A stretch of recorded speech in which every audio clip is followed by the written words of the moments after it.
When someone in the US hears the word Eastern, they maybe think of Eastern Time or Eastern cities like New York.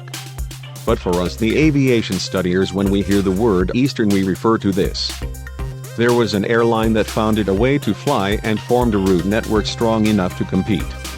Welcome to the third episode of Airlines History by Bear Aviation. Eastern Airlines was an airline founded in May of 1926, and at that time, the airline was not named Eastern, it was named Pitcairn Aviation.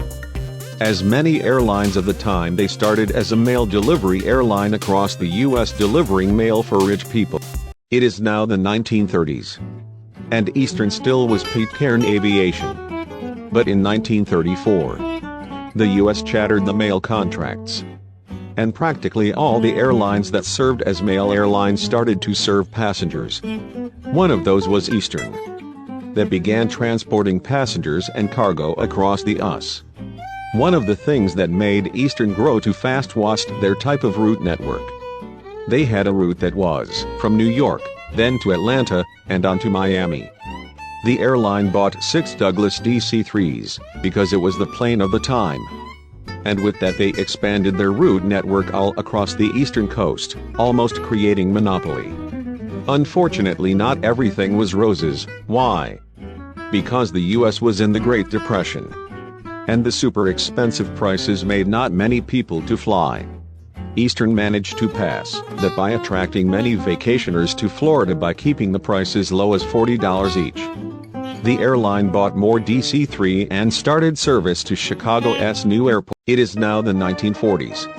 And many of us Americans know what happened in December 7th of 1941.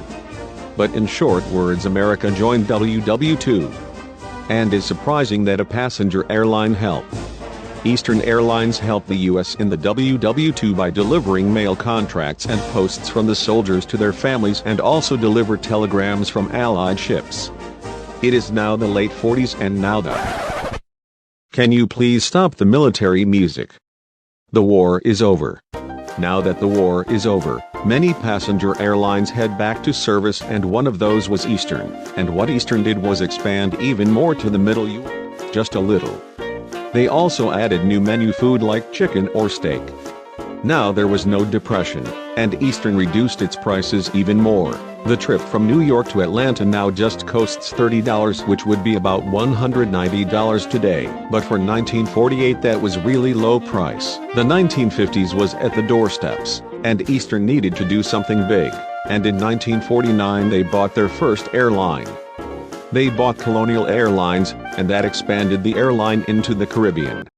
It is now the 1950s. And Eastern was one of the biggest airlines of America.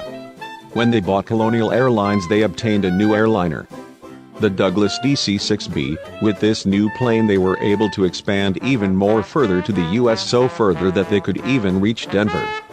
And the service from New York to Miami just lasted 4 hours on the DC-6. Another plane that Eastern bought and was very revolutionary was the legendary, the super, the one and only, Lockheed Constellation. With the new Constellation they were able to expand internationally up north to Canada. But well, it is now 1958. And the piston planes were very expensive to maintain. But you know what is not expensive to maintain? If you said jets, then you're right. In 1958 Douglas and Boeing introduced the Boeing 707 and the Douglas DC-8, which they had a new technology of engines, the jet. These planes were easier to maintain. And Eastern ordered 9 Boeing 707, so now Eastern entered the jet age. It is now the 1960s. And almost every U.S. airline has at least one type of jet. The jets on Eastern quickly took service on popular routes. With the new jets, the time from New York to Miami lasted just 1 hour. And it wasn't necessary to land at Atlanta. In 1962 Boeing wanted to do a medium and short-range plane for regional flights. They asked 3 of the most important airlines: United, TWA, and Eastern. Boeing asked the 3 airlines how many engines the plane should have. United said 4, so they could reach Oregon. TWA wanted 2, so they could expand their domestic network. and Eastern wanted 3, because 4 or 2 engines jet plane weren't allowed in the Caribbean. Finally, the 3 airlines agreed with 3 engines, because it wasn't too much or too small. In 1964, Eastern became the launch customer for the Boeing 727. And with this plane they introduced a new way of route network: the shuttle. When someone hears the word shuttle, they may think of this or this. But in the world of airlines, the word shuttle means a type of customer service that focuses on short, low-price routes, instead of luxurious long-haul routes. And in 1967, Eastern retired their last piston plane. We have now entered the 70s, and Eastern was the 3rd biggest airline in the US, and the biggest airline in the East Coast, and in 1971 Eastern expanded internationally to south with destinations in Mexico like Monterrey. Let's go a little bit back to the future. Today Airbus and Boeing are the main competitors on the market. But in 1972 Airbus created a new plane, the A300. The European airlines were happy to accept it, but the Airlines of America did not. But then Airbus offered a free trial to Eastern, and Eastern loved the new plane. And then Eastern ordered 13 A300s. If it wasn't for Eastern, probably Airbus wouldn't exist today. But well, with the new A300, Eastern could finally reach the West Coast, and Eastern began to fly to Los Angeles, Sacramento, or San Francisco. They also started international service out of the American continent, adding destinations like London. Another plane that Eastern bought was the DC-9, and with this they expanded their domestic network. The last big thing that Eastern did in the 70s was the sponsoring with Disney World of Orlando, Florida. They sponsored the ride If You Had Wings. It is now the 80s, and Eastern was one of the biggest airlines in the world. What could go wrong? Well, many things. First of all, due to the changing economy, the airline was facing hard competition from budget airlines like New York Air or People Express. Leave me in the comments which airline should I do for the next video. Anyway, those airlines were trying to overthrow Eastern's shuttle service in a way to survive. Eastern Airlines bought the Douglas DC-10, and luckily that plane helped the airline survive the competition. And Eastern reduced the prices of the shuttle service, and that started pushing the competition aside. Also, Eastern bought the MD-80, which also helped the airline to survive the competition.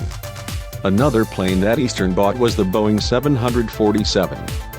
That plane expanded the airline with destinations on South America, like Brazil or Colombia. It is now the 1990s, and Eastern started reorganizing things. First of all, they were dividing their hockey stick livery. The half will be to the metal skin, which reduced weight for 90%, and the other half would be for the white livery, which looked better.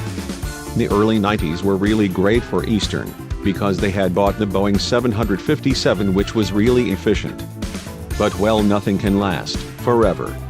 In 1995, Eastern suffered 2 strikes from personnel that really hit too hard for the airline. Another thing that contributed was the rising fuel prices for the planes. To gain some quick cash, Eastern sold his shuttle to certain president of the US, but the money didn't last long. In 1997, Eastern sold to Texas Air International, which was an airline holding company. But rising fuel prices and the inability to have unionized workers ruined any chance of the airline to survive. It is now the 2000s, and Eastern was at the borders of ceasing. The airline could be saved if it wasn't for a case that affected not only Eastern, but the entire industry. The September 11 attacks really hit hard the entire industry, and affected even more to an already disintegrating brand. At midnight, October 20th, 2001, just 1 month after the attacks, Eastern ceased operation. But this is not the end of Eastern Airlines. Why? Because in 2015 a group of airline researchers bought the trademarks and intellectual properties of Eastern, and created Eastern Airlines LLC. The airline plans to do the same as Eastern. Sadly, the pandemic has intervened. The airline currently operates a fleet of 737 to 800, 767, and 777. And the airline plans to expand more when the situation calms down.